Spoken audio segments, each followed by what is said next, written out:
नमस्कार, आप देख रहे हैं रिपब्लिक भारत 5 का प्रहार लेकर आपके साथ मैं हूं श्वेता त्रिपाठी। तो वो सबसे बड़ा खुलासा जो इस बात की गवाही देगा, जो इस बात की सबूत देगा कि कैसे उमर गौतम और बिलाल फिलिप के बीच रिश्ता था, कैसे इंटरनेशनल फंडिंग हो रही थी बिलाल फिलिप और उमर गौतम के जरिए, किस तरह से क्या जाकिर नाइक एक बड़ी साजिश रच रहा था। धर्मांतरण का अब तक का सबसे बड़ा खुलासा बस कुछ ही देर में होने जा रहा है। हमने अभी आपको बताया था कि किस तरह से ये पूरा नेटवर्क काम कर रहा था, भारत में इनके नेटवर्क कहां थे, भारत से ये किस तरीके से डील कर रहे थे और इसकी वजह क्या थी, क्योंकि ये लोग वो लोग जो बैन है, जो भारत में नहीं आ सकते, जाकिर नाइक, तमाम ऐसे लोग, और यही लोग किस तरह से भारत के खिलाफ क्या साजिश रच रहे थे, वो बड़े सवाल आज हम 5 के प्रहार में पूछेंगे। और पहला सवाल जो आज 5 के प्रहार में होगा वो यही सवाल होगा कि धर्मांतरण का ये जो पूरा नेटवर्क है ये कहां जाकर रुकता है, धर्मांतरण का क्या है जाकिर नाइक कनेक्शन, जाकिर नाइक की एंट्री कहां हुई, कब हुई, कैसे हुई, ये आपको बताएंगे। बिलाल फिलिप उमर गौतम का क्या रिश्ता है, उमर गौतम बिलाल फिलिप के लिए कब से काम कर रहा था, ये आपको बताएंगे। तीसरा बड़ा सवाल होगा आईओसी और आईडीसी के बीच क्या समझौता हुआ था, वो डॉक्यूमेंट, वो एमओयू जो साइन किया गया था, उसकी इनसाइड स्टोरी बताएंगे। चौथा सवाल, उमर बिलाल की मदद कैसे करता था भारत में, ये आपको आज हम बताएंगे। पांचवा बड़ा सवाल, भारत के खिलाफ क्या जाकिर की एक बड़ी साजिश थी, ये बड़े सवाल होंगे। लेकिन इस वक्त की सबसे बड़ी खबर, दूसरा सबसे बड़ा खुलासा, वो खुलासा जो आपको बताएगा कि ये पूरा खेल कैसे खेला जा रहा था, कैसे ये पूरा खेल रचा जा रहा था। उमर गौतम, बिलाल फिलिप, और बिलाल फिलिप किसके कांटेक्ट में था, बिलाल फिलिप था कांटेक्ट में जाकिर नाइक के। वो दूसरा बड़ा खुलासा क्या है वो अब आप देखिए।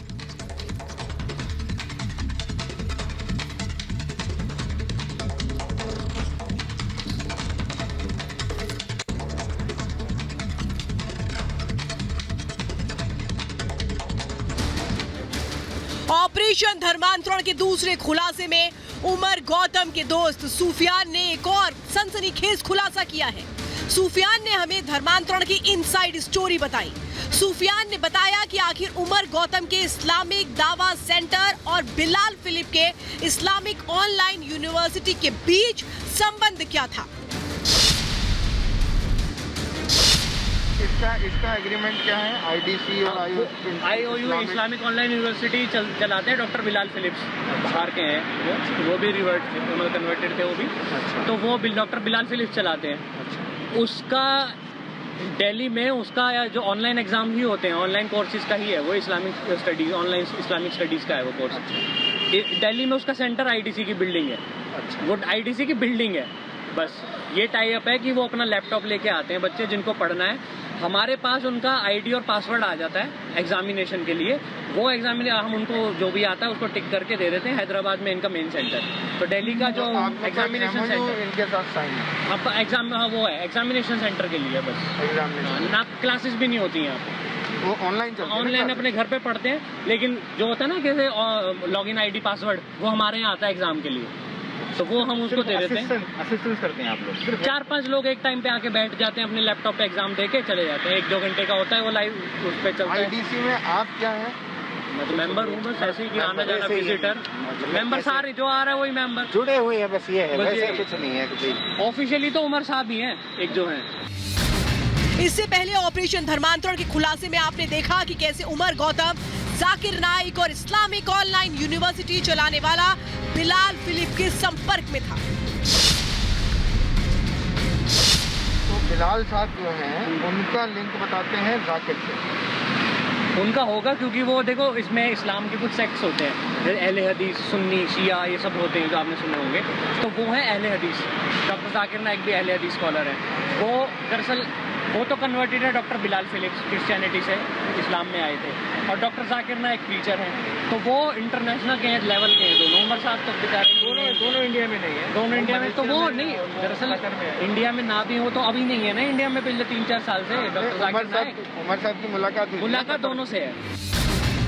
साफ है कि जाकिर नाइक, बिलाल फिलिप और उमर गौतम की तिकड़ी एक बड़ा धर्मांतरण गिरोह चला रही थी।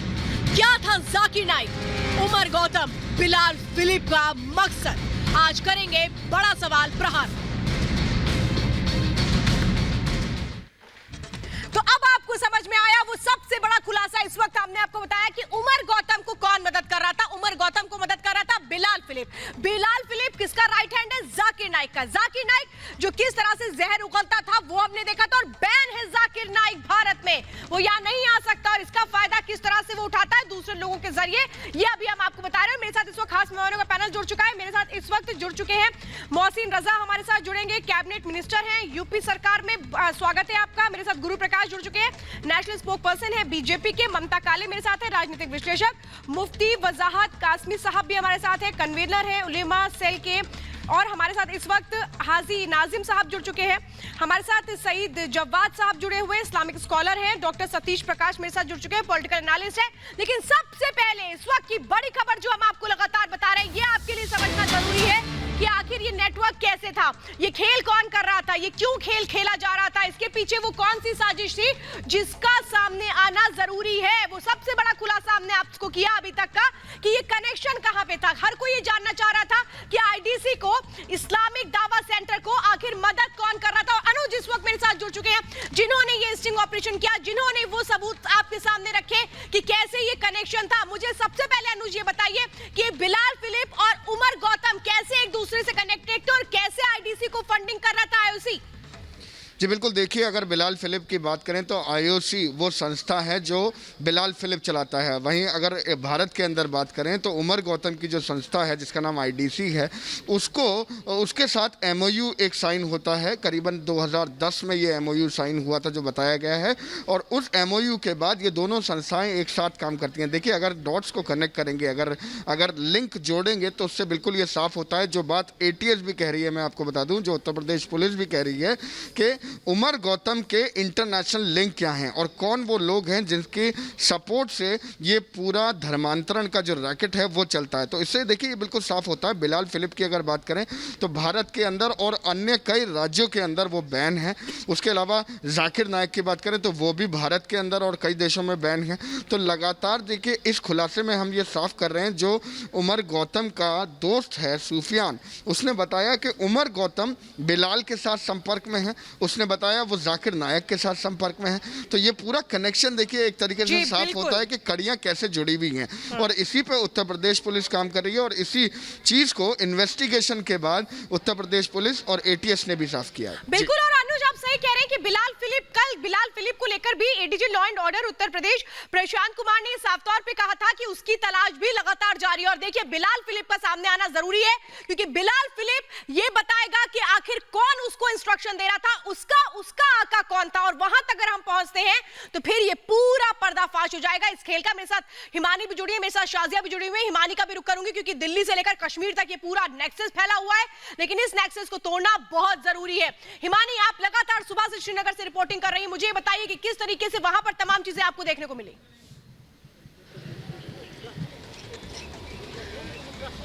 देखिए श्वेता, मैं आपको बता दूं कि सिख समुदाय में खासा रोष है, क्योंकि सिख समुदाय अब ये देख रहा है कि वो सुरक्षित नहीं है। देखिए कश्मीरी पंडितों पर जिस तरह का अत्याचार हुआ वो इतिहास है, वो सब जानते हैं, और वही कुछ अब सिख जो हैं वो महसूस कर रहे हैं। और वो ये कह रहे हैं कि हमारे जो बच्चे हैं, हमारी जो बच्चियां हैं, उनको बरगलाया जा रहा है, उनको फुसलाया जा रहा है, उनको डराया जा रहा है, उनको धमकाया जा रहा है। और यही कारण है कि जो 2 सिख लड़कियों की लगातार हम बात कर रहे हैं, लेकिन मैं बार बार कह रही हूं कि श्वेता, ये सिर्फ 2 सिख लड़कियों की बात नहीं है, बल्कि कई ऐसी और लड़कियां हैं।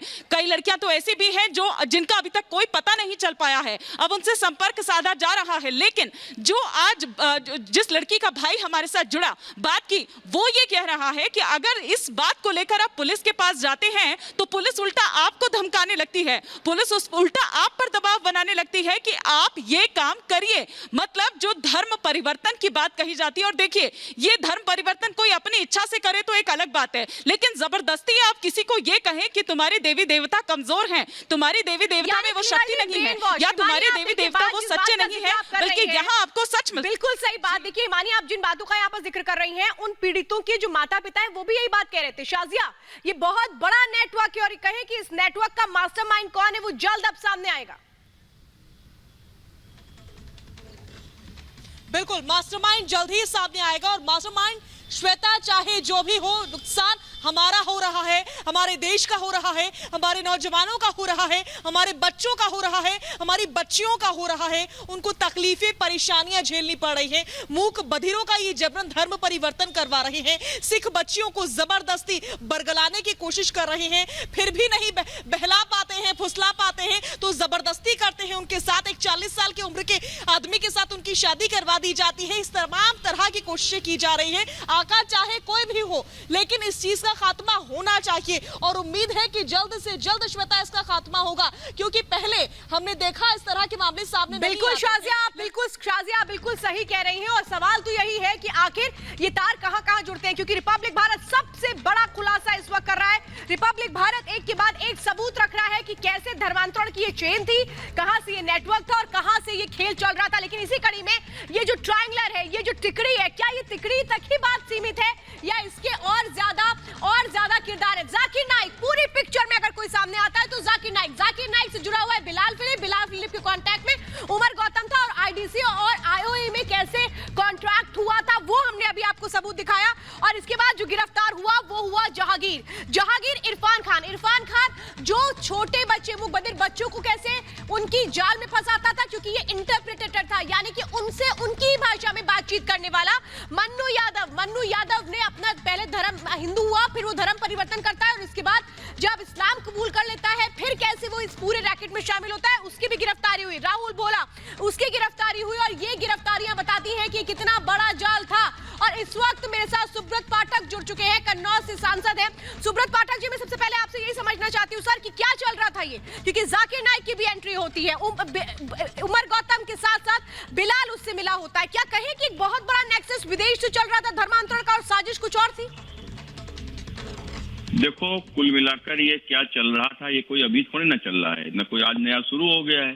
ये तो इस देश में सैकड़ों हजार वर्ष से यही हो रहा है। कम से कम पिछले 1000 साल से तो इस देश में जिस प्रकार से धर्मांतरण किया गया है तलवार की नोक के ऊपर, कुल मिलाकर स्थिति ये है कि जब ये ताकत में होते थे तो इन्होंने तलवार की ताकत के ऊपर किया, और अब जब ये ताकत में नहीं है तो ये छल से कर रहे हैं। अब आप इसको पाकिस्तान के साथ जोड़कर अच्छे से समझ सकते हैं। पाकिस्तान में आजादी के समय हिंदुओं की आबादी कितनी थी और आज वहां की आबादी समाप्त हुई, तो उसके पीछे क्या कारण है?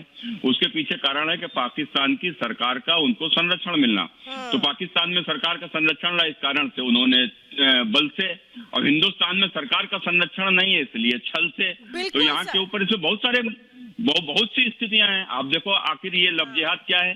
मैंने हमारी बेटी को टारगेट करके उसके पीछे नाम बदलकर उसके पीछे लग जाना, उसको यहाँ पर ये नेक्सस नहीं चलेगा। चल गया हंटर सरकार का, एक की गिरफ्तारी हो रही है और बहुत जल्द मास्टरमाइंड भी सामने आएगा। सुब्रत पाठक जी भी इसी बात का जिक्र कर रहे हैं, बोलिए हाजिम निजाम जी। देखिए जिस तरीके से कन्नौज के विधायक जी ने इस बात तरीके की बातें करी गई है, ये बहुत ही सरासर निरादर गलत है। इस्लाम धर्म कभी भी किसी पे जबरन नहीं थोपा जाता।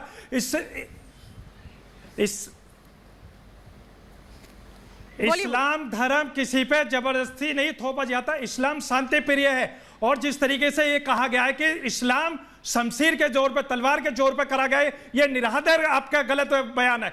आप ये बताइए कि इस्लाम धर्म ने कभी भी किसी के ऊपर जाति नहीं करी। इस्लाम धर्म के अनुयायियों ने हमेशा शांति का प्रचार प्रसार किया, जिसकी बदौलत लोग बागों ने इस्लाम की धारणा को। मुझे एक बात बताइए नाजिम साहब, आपको ये डर क्यों लगता है बोलने में धर्म परिवर्तन किया गया? और उमर गौतम, इनकी गिरफ्तारी के साथ साथ बिलाल फिलिप कहाँ है, उसकी गिरफ्तारी होना बाकी है। इनका तो खुलकर के सामने आना जरूरी है। ये तो एक बहुत बड़ी साजिश रची जा रही थी, इसको बोलने में आपको डर क्यों लगता है? सुब्रत पाठक जी, डड़ते क्यों हैं ये लोग? नहीं, ये देखो, डरते नहीं है, ये जो डरते कोई नहीं, साजिश का हिस्सा है, साजिश का हिस्सा है, उसमें ये सारे साझीदार हैं। इस्लाम धर्म तो हमेशा साझीदार हैं, इसीलिए उनका बचाव कर रहे हैं। कोई भी ये कह रहे हैं इस्लाम बड़ा किसी भी अरे शांत रहो, एक मिनट, या दूसरे को भी सुना करो। धर्म परिवर्तन कर सकते। अरे सुनिए यहाँ से बातें कर रहे हैं। नाजिम साहब सुनिए जरा, नाजिम मेरी बात सुनिए। हाजी नाजिम, आप सुब्रत पाठक जी बात कर रहे हैं, जरा आप उनकी बात भी सुन लीजिए। आपने अपना आपने बता दिया कि आप क्या सोचते हैं, आपके दिमाग में क्या है। आप उनके हितैषी हैं जो देश के हितैषी नहीं है, ठीक? ये आपके माइंडसेट है। बोलिए सुब्रत पहली पाठक जी, बार जवाब दीजिए। हिंदुस्तान में पहली बार हिंदुस्तान में एक सरकार आई है। मेरे हिंदुस्तान ने जो मुझे सिखाया, जो मुझे तालीम दी है, मैं उसके अनुसार चलने वाला हूं। और आप ये जो कह रहे हैं कि हिंदुस्तान के अंदर धर्मांतरण जबरदस्ती किया जाता है, अरे जबरदस्ती तो है, इतने सारे लोग आकर के गवाही दे रहे हैं, आप लोग को शर्म नहीं आती कि आप एक बार भी ये नहीं बोलते हैं कि इस तरीके का काम नहीं होना चाहिए था? सुब्रत पाठक जी सर जल्दी से मुझे बताइए जरा, फिर मैं आगे बढ़ती हूँ। हाँ जी सर। देखिए, कुल मिलाकर स्थिति यह है, अभी कह रहे थे शांति प्रिय हैं। अगर ये शांति प्रिय हैं तो बताओ फिर कश्मीर से उनको क्यों निकाल दिया? और कश्मीर में रहने वाले वहां के ऊपर हिंदुओं को जो आपने निकाला, तो आप लोगों ने सड़कों के ऊपर उसका विरोध क्यों नहीं किया? ऐसे लोगों का, अगर ये इस्लाम के लोग हैं कि जो आतंकवादी हैं, लेकर गोली से मारते हैं, इन लोगों का विरोध आप लोग क्यों नहीं करते हो? पाकिस्तान में जिस तरीके से समाप्त कर दिया गया एक धर्म विशेष को, और उसके लोग शरणार्थी यहाँ दिल्ली के ऊपर पड़े हुए हैं, आज भी जाओ उनके बीच में पूछो जाके उनकी क्या हालत की है। 14-14, 15-15 साल की लड़कियों को घरों से उठाकर जबरदस्ती निकाह कराया गया। आपने कभी विरोध किया? आप विरोध ही नहीं करोगे। आप बदर बच्चों के माता पिता आए सामने, उन्होंने बताया सुब्रत पाठक जी, वो भी इनको नहीं समझ में आता। एक मुकद्दर बच्चा क्या कर पाएगा? नहीं समझ में आएगा, क्या कर पाएगा? ममता काले भी मेरे साथ जुड़ी हुई है। ममता काले और सईद जब्बार के बीच डिबेट को आगे बढ़ाते हैं। आ रही हूँ सुब्रत पाठक जी, आ रही हूँ आपके पास। मुझे बता दीजिए ममता काले, यहाँ पर अभी साफ साफ नाजिम साहब ये कह रहे हैं कि नहीं, इनको तो बहुत क्लीन चिट देने का शौक बड़ा हुआ है। क्यों? गलत तो गलत है, परिवर्तन कराया गया, ये सब गलत है। बिल्कुल। अरे आप गलत सही मत समझाइए, क्या गलत है नहीं सही है, जवाब दीजिए ममता काले इन लोगों को। जी धन्यवाद श्वेता। देखिए, जो अभी आपने धर्मांतरण का जाल दिखाया था शुरुआत में, उसमें जो 5वें नंबर पर व्यक्ति था ना, सबसे पहले जाकिर नाइक, दूसरे पर उमर गौतम, तीसरे पर बिलाल, चौथे पर जहांगीर और 5वें पर था इरफान ख्वाजा खान, जो इंटरप्रेटर है। वो सबसे खतरनाक आदमी है। क्यों है मैं आपको बता देती हूँ श्वेता, आई एम श्योर आपको ऑब्वियसली पता होगा। ये व्यक्ति ministry of social justice and empowerment के एक department of empowerment of persons with disability में नौकरी करता है, सरकारी महकमे में है, दिल्ली में बैठा हुआ है। और उसके बाद क्योंकि इसके पास मूक बधिर बच्चों का एक खुला एक्सेस है, ये वहां जाता रहा, बच्चों को डरा धमका के, उनको रेडिकलाइज करके, इंडोक्ट्रिनेट करके इस्लाम के बारे में प्रीच करता रहा, बताया कि इस्लाम सबसे अच्छा धर्म है, तुम कन्वर्ट हो जाओ। बाकी धर्मों की लगातार बुराई करता रहा, प्रलोभन उनको देता रहा, अच्छी लाइफस्टाइल, अच्छी शिक्षा, अच्छा जीवन, न जाने क्या क्या, और उस भ्रम में ला करके इसने उसके बाद जाकर उमर गौतम के इस्लामिक दावा सेंटर में से जहां सही जवाब दीजिए ममता काले, सर्टिफिकेट दिए हैं। ये शर्म की और ये हो क्यों रहा था ममता काले? अगर ये लोग जिस जेन्युइनिटी की बात करते हैं तो फिर इसकी जरूरत क्या थी? अरे रुकिए, नाजिम आ रही हूँ आपके पास, सही जवाब दीजिए, सही जवाब। मन बुद्धि वालों को आपने धर्म परिवर्तन कराएगा, ये बताइए किस तरीके बेकार की बात तो टीवी बैठ के करिए मत, ठीक है? ये दिखाता है आपके पास कितनी जानकारी है, किस तरीके से आपकी जानकारी। आप इतना बौखला क्यों रहे हैं नाजिम? आप इतना बौखला क्यों रहे हैं? मैं चाहती हूँ सही हमारे साथ है, सही जवाब जी बोलिए। मैम, सुकून से और कायदे से अगर बात सुनी जाएगी तो मैं अपनी बात रख पाऊंगा। 2 मिनट का समय मुझको भी दिया जाए, आपने इतना मौका दिया है लोगों को। मैं सबसे पहले आप सबको, पूरे हिंदुस्तान को, पूरी जनता को मुबारकबाद देता हूं कि एक बार पेट्रोल और डीजल और जो है बेरोजगारी जो है अपने चरम स्तर पर है, तो आप सबको बहुत बहुत बधाई हो। पेट्रोल और डीजल आप यहाँ बैठ के मेरे सवाल का जवाब दे रहे हैं। आपके लिए धर्मांतरण कोई मैटर नहीं करता, जबरन धर्म परिवर्तन आपके लिए मैटर नहीं करता, आने वाले मैटर नहीं करता, मैटर नहीं करता। मुझे बताइए हाँ या ना? आप मुझे बताइए, आप अपना फिक्स एजेंडा लेकर के टीवी पर आए। वजाहत साहब को लीजिए, मुफ्ती वजाहत जी को लीजिए अगर आ गए हमारे साथ तो। एजेंडा मत चलाया करिए, खामोश सुनिए मेरी बात। मुफ्ती वजाहत साहब, मैं चाहती हूँ इनको जवाब दीजिए। ये तो एकदम डिरेल हो गए। सईद जी से जब मैंने पूछा धर्मांतरण जिस तरह का जबरन धर्मांतरण है, कम से कम इसके कड़े शब्दों में निंदा तो कीजिए, उससे भी इनको डर लगता है। वजाहत साहब समझा दीजिए इन लोगों को। अरे कड़े शब्दों में मुफ्ती वजाहत की मैं निंदा करता हूँ, कड़े शब्दों में मुफ्ती वजाहत। अरे आपकी हम निंदा करते हैं, ऐसे हर हिंदुस्तानी की हम निंदा करते हैं जो देश के लिए नहीं सोचता है, ठीक है? जो अब आप शांत हो जाइए। सईद जी, मैंने आपको वक्त दिया, लेकिन आपने शुरुआत ही डीरेल होके के कर दी। अब जब मैं आपको ट्रैक पर लाती हूँ, वजाहत साहब जवाब दीजिए। इनकी ऑडियो कम कर दीजिए सईद जी की, वजाहत साहब जवाब दीजिए। अरे 5000 चुप्पे बैठे रहे, इसकी कोई वक्त और औकात नहीं है। बेकार की बात नहीं, एक मिनट सईद, अगर मैं आपको बोलने का मौका दे रही हूँ, इसका मतलब नहीं कि कोई भी बात और उलझलूल बात करेंगे आप कुछ भी कह देंगे। थोड़ी तमीज सीख कर आइए, थोड़ी तमीज सीख कर आइए, ठीक है? अगर आपको लगता है आपको सम्मान चाहिए तो दूसरे को भी सम्मान देना सीखे। कम करिए इनकी आवाज, इनको बोलना नहीं आता है टीवी पर। पहले अगली बार अपनी भाषा सीख कर आइएगा, फिर मैं आपको लूंगी। बजाज साहब आप जवाब दीजिए। जी श्वेता जी, ये देखिए, मैंने तो अभी डिबेट में अभी थोड़ी देर पहले ज्वाइन किया, कुछ बोला ही नहीं, तो मेरी निंदा तो पहले ही हो चुकी है। बगैर कुछ कहे निंदा हो जाती है, और यही चीज़ और यही गुमराही इनको इस दर्जे तक ले आई है कि ये इस्लाम की हकीकत को समझना नहीं चाहते, देश के कानून को समझना नहीं चाहते, और इस्लाम की असल माना क्या है, इस्लाम चाहता क्या है, ये लोग समझना नहीं चाहते, और इस्लाम की बदनामगी का सबब बने हुए हैं। मैं आपको अर्ज कर दूं कि इस्लाम धर्म में, मैंने भी पहले आपकी टीवी पर एक डिबेट में कहा था कि इस्लाम धर्म में ज़बरन और किसी को लालच दे करके, किसी को कोई फैसिलिटी, कोई सहूलत मुहैया करा करके उसका धर्म परिवर्तन नहीं कराया जा सकता, ऐसा इस्लाम में मना किया गया है। तो अगर कोई ऐसा कर रहा है, वो मौलाना हो, मुफ्ती हो, या कोई भी उमर गौतम हो, या जो भी हो, मुझे इससे बहस नहीं है, अगर इस तरह की चीज़ें पाई जा रही हैं कि वो लालच दे करके, डरा करके, धमका करके, जबरन ये किसी की मजबूरी का नाजायज़ फ़ायदा उठा करके धर्म परिवर्तन कराया जा रहा है, तो देश के कानून के तो खिलाफ है ही है, उसकी इस्लाम में भी इजाज़त नहीं। इस्लाम ऐसे लोगों की निंदा करता है। और जो ये मेरे भाई अभी कह रहे थे, जमीनी सच्चाई भी है। श्वेता जी, ये आपका जवाब नहीं दे सकते। कितना धर्म परिवर्तन हुआ है, उसके पीछे या तो श्वेता साहब, पीछे या तो पैसा जी चल रहा है। ये भी श्वेता जी, ये आपकी बात का जवाब इसलिए नहीं देंगे, सतीश जी, ये एक मिनट में आ रही तरह हूं तरह आपके की पास, बातें लाएंगे डिबेट में, क्योंकि इनको जी या तो डर रहा है या लालच रहा है। आ रही हूँ आपके पास। बजाज जी को बात पूरी करने दीजिए, 20 सेकंड। जी जी, सुन लीजिए विधायक साहब, सुन लीजिए मेरी बात। नहीं, विधायक जी नहीं है आपके साथ। देखो, तो ये आपकी बात का जवाब इसलिए नहीं देंगे कि ये डिबेट को घुमा फिरा देना चाहते हैं, और जो हकीकत है उसको बोलना नहीं चाहते। मैं आपकी टीवी के माध्यम से एक रिक्वेस्ट कर रहा हूं इन लोगों से कि कृपया आप इतनी मेहरबानी कर दें कि इस्लाम की, मुसलमानों की सही तस्वीर बैठ कर के यहाँ पेश करें, ताकि एक अच्छा मैसेज जा सके, ताकि एक अच्छा पैगाम जा सके, और मुसलमान किसी के धर्म परिवर्तन करने से या किसी को लालच देकर उसको मुसलमान बनाने से मुसलमान नहीं होगा। इस्लाम एक कैरेक्टर का नाम है, इस्लाम एक अच्छे दीन का नाम है, मजहब का नाम है। आप अपनी अच्छाई अपने अमल से लोगों के सामने पेश करें तो लोग कहेंगे वाकईतन ये अच्छे लोग हैं, अच्छे धर्म के लोग हैं। आप दुनिया भर की तबाहियाँ कर रहे हैं, आप दुनिया भर की इस्लाम की खिलाफ वर्जियां कर रहे हैं, शराब पी रहे हैं, ब्याज ले रहे हैं, सूद खा रहे हैं, और दुनिया भर के गुनाह करके और दुनिया भर का जुल्म करके पड़ोसी के खिलाफ न जाने क्या क्या करते हैं। बिल्कुल सर, और हमने अपना जो अभी स्टिंग और सबसे बड़ा खुलासा किया है, उसमें भी हमने ये बताया कि ये कनेक्शन क्या था। अगर सब कुछ इतना सामान्य था तो इस तरह कनेक्शन की जरूरत क्या थी? उन लोगों से कांटेक्ट करने की क्या जरूरत थी जिनकी एंट्री बैन है, जो कंट्रोवर्शियल है? सतीश जी, नहीं, देखिए श्वेता जी, मौलाना साहब ने जो बात भाई, वहां से हवाला भी तो आता है ना श्वेता जी, वहां से पैसा भी तो आता है, उसको कैसे लेंगे आप? राजनीतिक दल की अपनी एक विचारधारा है, इसको आप मान लीजिए। बीजेपी की भी अपनी एक विचारधारा है और तमाम दलों की एक विचारधारा है। लेकिन एक सवाल मैं यहाँ कहूंगा कि जिन लोगों ने पूर्व में धर्म चेंज किए, उसमें धर्मेंद्र जी भी है, हेमा मालिनी जी भी है, उनको आप सांसद बना देते हैं। अरे आप कहाँ चले गए भाई? क्या वो जबरन धर्मांतरण था?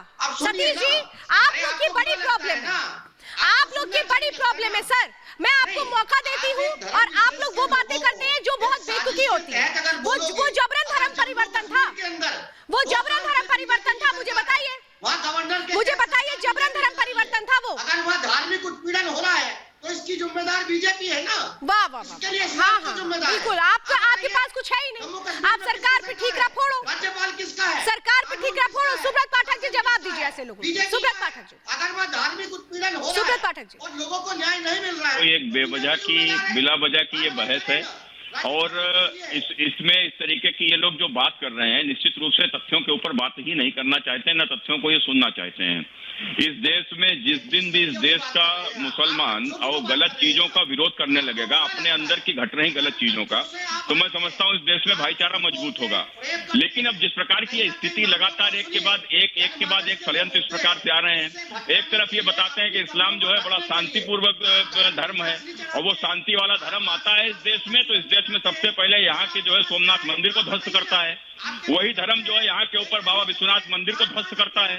वही धर्म हमारे जो है अयोध्या में भगवान राम के मंदिर को ध्वस्त करता है। तो कुल मिलाकर बहुत बड़ी बात यह है कि बहुत बड़ा नेक्सस है जो वो साजिश रच रहा है, जिसको समझना बहुत जरूरी है कि आगे ये बहुत बड़ी गंभीर मसला ना बन जाए। गुरु प्रकाश जी को भी ले लीजिएगा सर, आ रही मैं आ रही हूँ, 1 मिनट। गुरु प्रकाश जी को भी ले लीजिए। गुरु प्रकाश जी, सतीश जी के पास कुछ भी नहीं है बोलने को और ये कह देना बड़ा आसान होता है कि ये तो बीजेपी करवा रही है। क्या इसीलिए बच लेते हैं ये लोग इन बातों को कहने से कि जो गलत हो रहा है उसको रोका जाना चाहिए? हर जगह आपकी सरकार पे ठीक रहा, बताइए। आपको ऐसा सिखाना पड़ेगा लोगों के बीच में। नहीं, अरे सतीश जी हो गया, मैंने गुरु प्रकाश जी से आप ही का सवाल किया है। गुरु प्रकाश जी नहीं, देखिए सतीश जी की कुछ बाध्यताएं हैं जो हम लोग समझते हैं। उनको राजनीति करनी है, उनको गठबंधन करना है, ना ही उनको धर्मांतरण से मतलब है, ना ही धर्म से मतलब है। मैं पूछना चाहता हूं उनसे, कल समाजवादी पार्टी के विधायक ने बयान दिया था, आपने उसका विरोध किया? नहीं किया। लेकिन इस बात को स्वीकार करिए कि धर्म के नाम पे साम्राज्य बनाने की इच्छा किसकी रही है, और आज से नहीं रही है, औपनिवेशिक काल से रही है। क्या उनसे बोलना कि आप लोग आत्ममंथन करिए, आत्म अवलोकन करिए, गलत होगा क्या? मैं तो आभारी हूं रिपब्लिक टीवी का कि भाई इतना बड़ा स्टिंग ऑपरेशन और पता चला, और किस प्रकार मूक बधिर बच्चे, जो बच्चे बोल नहीं सकते हैं, जो बच्चे सुन नहीं सकते हैं, दलित समाज से आने वाले लोगों का धर्म परिवर्तन किया जाता था। सतीश जी, आपकी पार्टी तो उनके नाम पर राजनीति करते आई है, आप उनके विरोध बोल नहीं पा रहे हैं। क्या दिक्कत है, क्या दुर्भाग्य है? बताइए भाई, आपके तो दोहरे मापदंड में उजागर हो रहे हैं। आप लोग जिस वर्ग की राजनीति करते हैं उस वर्ग के पास धार्मिक स्वतंत्रता तक नहीं है, और आप उस वर्ग की ये आवाज नहीं उठा रहे हैं। देखिए, आप लोगों को राजनीति से ऊपर उठना चाहिए। देश की अखंडता के लिए, देश की सुरक्षा के लिए और देश के संप्रभुता के लिए इस प्रकार के काले करतूतों को तुरंत समाप्त किया जाना चाहिए। और स्टेट में मध्य प्रदेश हो, उत्तराखंड हो, उत्तर प्रदेश हो, असम हो, हर जगह मैं अभी थोड़ी देर में आपको वो कनेक्शन भी दिखाऊंगी जो बिलाल फिलिप और उमर गौतम का है। सतीश जी, आप लोग सिर्फ एक तरफा तस्वीर देखना चाहते हैं, आप लोग सिर्फ एक तरफा बात करना चाहते हैं, क्योंकि ये आप लोगों के लिए बड़ा आसान हो जाता है। अगर आप अरग करके सच्चाई की बात करेंगे तो शायद आप कुछ कह नहीं पाएंगे, कुछ कह नहीं पाएंगे आप। यही बहुत बड़ी प्रॉब्लम है। मैं चाहूंगी ममता काले को लीजिए। ममता काले, मैं यही तो नहीं समझ पाती हूँ ना, टीवी पर बैठ करके इतिहास, भूगोल सारी बातें कर दो, लेकिन मतलब की बात पर मत आओ, मतलब की बात पर ना। क्या डरते हैं सतीश जी से लोग? सुनिए, मैं नहीं सुनूंगी आपकी, बोलिए, नहीं सुन सकते आप। चलिए इनका ऑडियो पर आपने इनको टोका था जब ये हेमा मालिनी जी और धर्मेंद्र की बात कर रहे थे, तो क्या उनको वाकई गन पॉइंट पे उनका धर्म परिवर्तन कराया था? अपनी मर्जी से अगर कोई धर्म अपना परिवर्तन करना चाहता है, मोस्ट वेलकम है। आप लोग अर्थ का अनर्थ करके झूठ बोलते हैं। अब आप ये बताओ, सारे के सारे लोग जो जाकिर नाइक से लेकर के पूरी ब्रिगेड के प्रवक्ता बनकर के बैठे हुए चैनल पर, जाकिर नाइक के इस्लामिक दावा सेंटर और IOU में कौन सा, किस प्रकार का मेमोरेंडम ऑफ अंडरस्टैंडिंग हुआ? क्या लिखा गया था उसमें? कितने पैसे लिए गए थे? क्या कहानी है? क्या रिश्ता इन लोगों के बीच का? कौन सा MOU हुआ है? यूनिवर्सिटी का MOU हुआ है या फिर इस देश को बर्बाद करने का MOU किया गया है? इस देश की डेमोक्रेसी चेंज करने का MOU हुआ है? इस देश में गरीब, मूक बधिर बच्चे, बेचारी महिलाओं का धर्म परिवर्तन करके गंदा और घटिया खेल करने का MOU किया गया है। आप बताइए ना, ये इस्लामिक ऑनलाइन यूनिवर्सिटी जो चलाता है बिलाल फिलिप, ये है क्या? ये किस प्रकार का नेक्सस है? चचा मतलब एकदम कब्र में जाने को तैयार है। कहां पहुंच गए आप? सईद, अभी तक रखा है, आपने डिसाइड करके रखा है कि आप डीरेल रहे हैं। सईद, आप अभी भी डीरेल रहेंगे, चुनावों से बाहर आ जाइए, चुनावों से बाहर आ जाइए। मैं चाहूंगी बजाज जी को लीजिए जरा ऑन एयर। बजाज जी, मैं ये जानना चाहूंगी सर, ये बहुत गंभीर बात है, एक इंसान की मजबूरी का फायदा उठाइए, उसको उस तरीके से ब्रेन वॉश कर दीजिए कि वो जो नहीं समझता है, जानता है, वो उसके दिमाग में भर दीजिए। और ये सईद जैसे लोग जो टीवी पे बैठते हैं, ये लोग भी तो बहुत बड़ी भूमिका निभाते हैं ना, लोगों को ये बताने में कि नहीं जो हो रहा है सही हो रहा है। आप बुलाती हैं, यही लोग तो है ना सर, मुख्य जड़। बजाज जी, सीधे से एक बात हो, कोई भी जबरदस्ती किसी का भी धर्म परिवर्तन। बजाज सर जवाब दीजिए। दरअसल बात ये है, बात ये है कि ये अपनी बात को बड़ा करने के लिए ये भी नहीं देखते हैं कि इस्लाम की तौहीन हो रही है और मुसलमानों की तौहीन हो रही है। सरकार मुझे ये बताइए, तो उनको कोई मुझे ये बताइए कि किसी मिसाल के तौर पर मैं मजबूर हूँ और मैं मुसलमान हूँ, और अगर मैं किसी हिंदू के पास मदद के लिए चला जाऊं तो क्या वो हिंदू मेरा धर्म परिवर्तन करा करके मेरी मदद करेगा? मुफ्ती साहब, मेरा सवाल ये है कि हिंदू ने ऐसा किया हो या मुसलमान ने ऐसा किया हो, हम लोगों के अंदर कहने की ताकत क्यों नहीं है? अगर मैं एक देख रहा हूं कि एक मौलाना या कोई दाढ़ी रखने वाला आदमी जिसकी शक्ल मुसलमानों जैसी है, अगर वो इस तरह की हरकत कर रहा है, तो मैं क्यों खुलकर नहीं कह सकता ये बात कि इसने बुरा किया है? किसी की मजबूरी का फायदा उठाकर उसका धर्म परिवर्तन नहीं कराया जा सकता, किसी को लालच देकर के उसका धर्म परिवर्तन नहीं कराया जा सकता। और अगर सईद जैसे लोग कुरान की समझ रखते हैं तो कुरान में तो आया है ला इकराहा फिद्दीन, यानी इस्लाम में तो कोई जबरदस्ती नहीं है, दीन में धर्म में कोई जबरदस्ती नहीं है। नहीं है इस्लाम में जबरदस्ती। अरे भाई बीच में बोलते रहते हो, सुनते भी नहीं हो, ये प्रॉब्लम है आपकी। और खुद आपकी यही प्रॉब्लम है कि आप सुनना भी नहीं चाहते हो। अगर आप सुन लो तो आपको समझ आ जाए, आप मुझे अगर आप सुन लो तो आपको समझ आ जाए। अरे मुफ्ती साहब, मुझे समझाने की जरूरत नहीं है, मैं समझाऊंगा। जी जी पूछिए पूछिए। इसको स्टडी कर रहा हूँ। इसमें यह है कि लड़की अपने तो भाई आप वीडियो बना करके कह रही है कि मैं अपनी मर्जी से शादी करी हूँ। और सुनिए जरा मेरी बात, 1000 लोगों का धर्मांतरण होता है, सही जी। टीवी पर बैठ करके लोगों को झूठ मत बताइए। एक सेकंड मैं कहूंगी टीवी पर बैठ करके झूठ मत बोलिए। श्वेता एक मिनट, एक सवाल ले लीजिए ना। बिल्कुल आप इनसे लीजिए सर, ये झूठ बोल रहे हैं टीवी पर बैठ करके। नहीं श्वेता, साहब पे आपने आरोप लगाए थे नहीं? हाँ एक सेकंड श्वेता मैं कह रहा हूँ ना, मैं कह रहा हूँ, आप मुझे बताइए क्या शादी के लिए मजहब इस्लाम अपनाना जायज है? चलो आप मुझे टीवी पर बता दीजिए, मुझे आप टीवी पर जवाब दीजिए, सही जवाब दीजिए। मैं कुछ नहीं सुनना चाह रहा हूँ, आपने सवाल किया, मैं आपसे बता दूं। चलिए एक क्या शादी के लिए अगर कोई अपनी मर्जी से, मैं चैलेंज करिए ना दावे के साथ, श्वेता एक मिनट इनको रख दीजिए डिबेट में, एक मिनट इनको डिबेट में रख दीजिए। आप मुफ्ती है, मैं मुफ्ती नहीं हूँ। मेरा आंसर सुन लीजिए, मेरा सिर्फ सवाल सुन लीजिए, सवाल मेरा सुन लीजिए। अगर कोई अपनी मर्जी से आकर के ये बोलता है कि मैंने अपनी मर्जी से शादी करी है, जिस लड़की के बारे में बात हो रही है, अपनी मर्जी के कानून इजाजत देता है या नहीं देता अपनी मर्जी शादी करने से? बालिग बच्चों को लड़के और बालिग लड़के को देता है नहीं देता? अच्छा आप मुझे बताइए, कानून की नजर में बताइए क्या कहता है हमारा संविधान? मेरा जवाब सुन लीजिए, थोड़ा शांति से सुनिएगा। पहली बात थोड़ा शांति से जवाब सुन लीजिएगा। आप वो बात बिल्कुल मुफ्ती साहब इनके जवाब दीजिएगा, लेकिन मैं ये जानना चाहूंगी सईद, अभी तक आपके मुंह से एक बार भी क्यों नहीं निकला जो जबरन धर्म परिवर्तन हुआ मुकबदिर बच्चों का, जो 1000 लोगों का जबरन धर्म परिवर्तन हुआ, उनके बारे में क्यों नहीं बोलते? डर लगता है, डर लगता है, डर लगता है, क्योंकि सच सामने आ जाएगा और वो झूठ जो आप फैलाने की कोशिश कर रहे हैं वो नहीं होगा। मुफ्ती साहब जवाब दीजिए, मैं इसके बाद नाज़िम के पास जाऊंगी। मुफ्ती साहब इनको जवाब दीजिए। आपने बलबीर की, अरे आप, मैं कहूंगी आप अगर सही बात करेंगे तो मैं आपकी बात सुनूंगी। मुफ्ती साहब जवाब दीजिए। बार आप इस बात को कह रहे हैं कि ये सुन लीजिए मेरी जान, सुन लीजिए, आप सुन लीजिए। क्या शादी के लिए मजहब इस्लाम में आना किसी भी हिंदू सिख के लिए जायज है? अब ये बताइए, जो आज की डेट में मोहम्मद अली हो गए, आप सुनना नहीं चाहते, आपके साथ दिक्कत ये है, करके क्या नाम था आपके साथ दिक्कत ये है कि आप सुनना नहीं चाहते कुछ। AR रहमान साहब हैं, मोहम्मद अली हैं, आप सुनना नहीं चाहते कुछ। आप मुझे बताइए, मैं चाह रही हूँ वजाहत साहब, सबसे पहले तो इनका वो कंफ्यूजन दूर करिए जिसमें शायद ये भूल चुके हैं कि जबरन धर्म परिवर्तन और धर्म परिवर्तन में फर्क होता है।